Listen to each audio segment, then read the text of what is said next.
今天回老家采点红薯叶，来给大家分享一道经典美食。到前面我们拐弯就是我们老家了。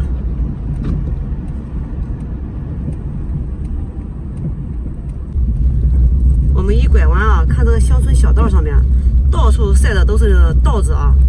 因为前一阶段收稻子的时候啊，我们这边啊老是阴雨天，所以呢稻子都捂了，村民呢没办法就把它晒到小道上来了。但是这个小道上啊，它也不经常跑车啊，所以也是非常的安全。让大家来顺便来看看我们家的风景。这个是我们家种的红薯，采红薯叶我们就采这个最嫩的，像这样红薯叶又好吃又嫩。刚刚采回来的红薯叶特别的新鲜，这是我掐的嫩的。我们这个杆啊，像这样子一包。炒菜也特别的好吃，清甜脆爽，也特别的有营养。但是呢，我们今天呢，只要这个红薯叶就可以了。掐好的红薯叶直接给它放在盆子里，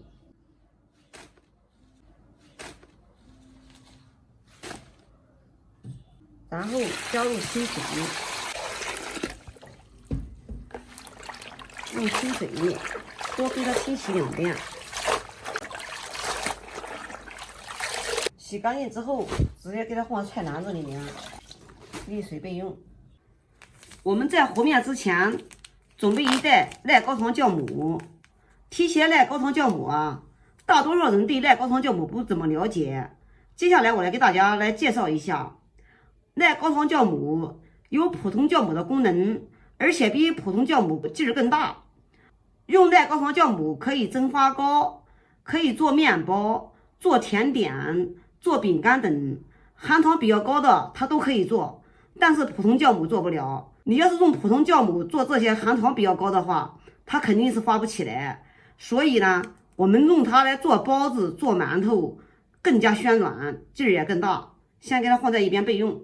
接下来把我们洗干净的红薯叶直接给它放在菜板上，我们用刀给它切碎，随便给它切几刀都可以。切好之后放入盆中。为了蓬松暄软，我们再加上一个鸡蛋。鸡蛋本身就是一个蓬松剂，加鸡蛋能增加口感，而且还更加有营养。然后再加上60克白糖，加白糖可以压住这个里面的腥味儿，不然的话蒸出来馒头有一股腥气。先给它搅拌均匀。有了蛋液，白糖特别容易融化，随便给它搅拌搅拌。然后我们再加上1大碗的面粉，这个面粉呢大约就是1斤左右。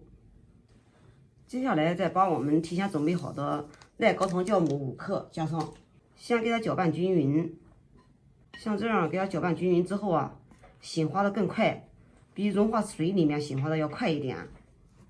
搅拌均匀之后，我们用温水和面，这个水不是固定的，因为红薯叶里面含的有很多的水分，我们是一边加一边看，差不多了就可以了。先给它搅成一个偏干的一个面絮哈，因为这红薯叶里面它有很多的水分，你要感觉是刚好的话，你和着和着它就软了，因为揉着揉着这红薯叶里面的水都出来了。你看我刚刚揉的时候还很干，揉着揉着，现在呢面已经变软了。随便给它揉一揉，给它揉成一个像这样的粗糙的面团儿，软硬适中就可以了。盖住盖子，给它放在温暖处，醒滑至2倍大。我们今天天气暖和，才醒滑了半个小时，让大家看一下，都是满满的气泡，你看到没有？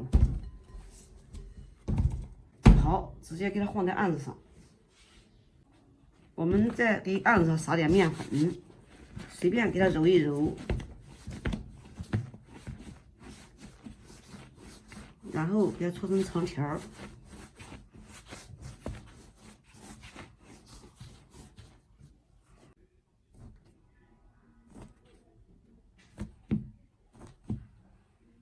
然后再给它切成大小均匀的小剂子。小剂子全部切好之后，我们取一个小剂子，然后我们给它放在案子上，用掌根就像这样子往里面折，轻轻的揉，折到一圈的时候给它翻过来，然后整理一下，像这样我们的一个馒头就做好了。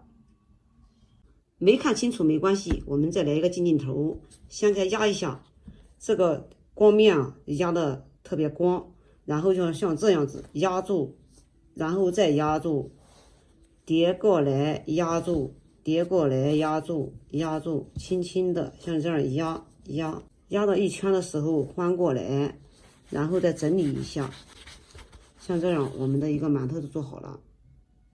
揉好之后，均匀的给它摆放在笼屉里。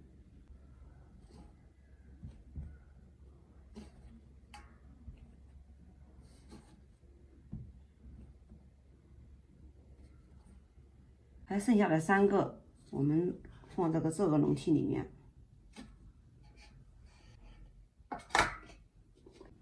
然后给它盖住，2次醒发大约半个小时左右。具体醒发多长时间呢？也不是固定的哈。我大约醒发了有20分钟，醒发的里面满是气体，体积呢大约就是1.5倍大，像这样就可以哈。千万不要醒发至2倍大，要是醒发至2倍大的话，你一开盖，馒头蒸好了，立马就会回缩，像这样就可以哈。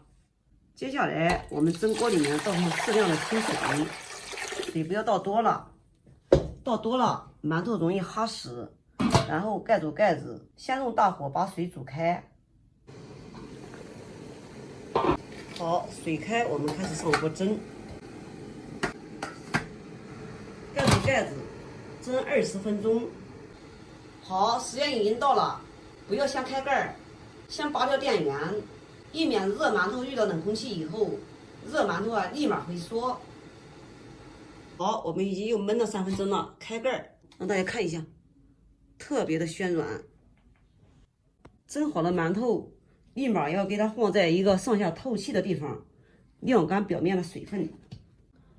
红薯叶馍馍是我们河南农村特色的一道美食，这道美食也是我们先人留下来的一种做法。